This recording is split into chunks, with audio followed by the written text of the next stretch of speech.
Almost 5% of the population in Australia suffer from an eating disorder, and contrary to popular belief, eating disorders affect people of all genders and ages.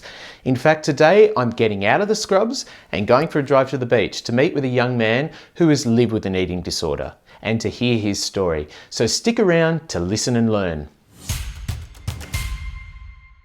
Hi guys, I'm Lane, your doctor on demand for down-to-earth health education designed to help you feel great about yourself. Eating disorders is a broad term and describes a group of conditions rather than a specific condition. In Australia, a third of people who suffer from an eating disorder are male. And so without further ado, meet Jack. 19 years old, Jack was born in France and moved to Australia when he was 8 years old. Thank you for coming down today. Yeah. But yeah, so mentally, I think in high school I just struggled basically like everyone else, you know, stress, anxiety. But I didn't really think that it would have been linked to eating. But looking back on it now, it would have been like an advantage for me if I was feeling a lot healthier back then. Deep down, I just did not want to put on weight. But it wasn't just that, because sometimes I would force myself to eat till I get basically sick. Wouldn't even be like the daily intake that I'm supposed to take. So what is an eating disorder? Well, the key is in the word disorder.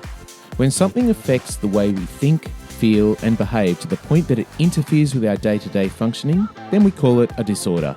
So an eating disorder is essentially any disturbance to the way we think, feel or act involving food and or eating.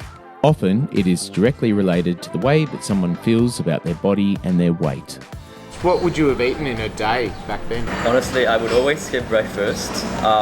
For lunch, I would have probably a fruit and a sandwich or like a little meal, and I would not eat until dinner, where sometimes if I snacked before dinner, I would often just skip the whole dinner and just go straight to sleep.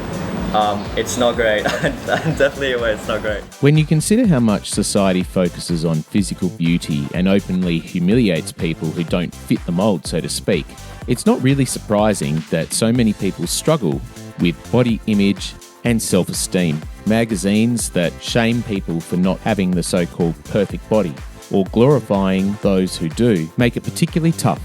So it's really no wonder that for many who are struggling with an eating disorder, they're completely unaware of it, because the behaviours that we might consider as red flags are often normalised in today's society. For example, excessive exercise and dieting, constant calorie counting in foods, skipping meals or restricting intake, or an obsessive focus on body shape and weight. I didn't really think a lot of like boys my age or like men even had eating disorders, so that's kind of why I think I pushed it away for so much. In your life, did you have friends or family who became conscious or worried about your eating pattern? My parents would always tell me that I'm skinny, I should eat more. I never really thought too much about it. Then, you know, my friends also, like, sometimes we'd be going out and I just wouldn't actually order anything. But not all eating disorders are associated with weight loss. In fact, for a number of people who struggle with eating, the issue is actually controlling how much they eat or binge eating. For Jack, it was all about weight.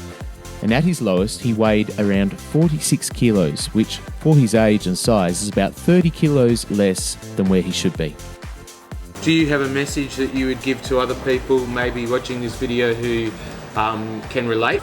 Right, yeah, so if you think you need help, seek help, do what you can to get yourself healthy. But yeah, definitely, you got to do what you got to do to, you know, be the best you that you can be. And that sounds a bit, you know, cliche, but you got to be healthy mentally and physically. And so yeah, seeking help is the first step to it. So I think it's a great message. I think it's perfect. You've nailed it. A huge shout out to Jack again, just to say thank you, mate, for sharing your story, and it was really great to meet you. Now, if you're a fan of Ted Lasso, which I've got to say is quickly becoming one of my favourite shows of all time, you may have picked up that there are a number of mental health related themes that underpin the storyline and character development. And I think the show does such a good job of bringing some of these issues to light that I'm going to spend my next video talking about it. Now, if you haven't watched season 1 or 2, I don't want to spoil anything, so make sure you check it out first, but otherwise, I've put the link to the video on your screen right now.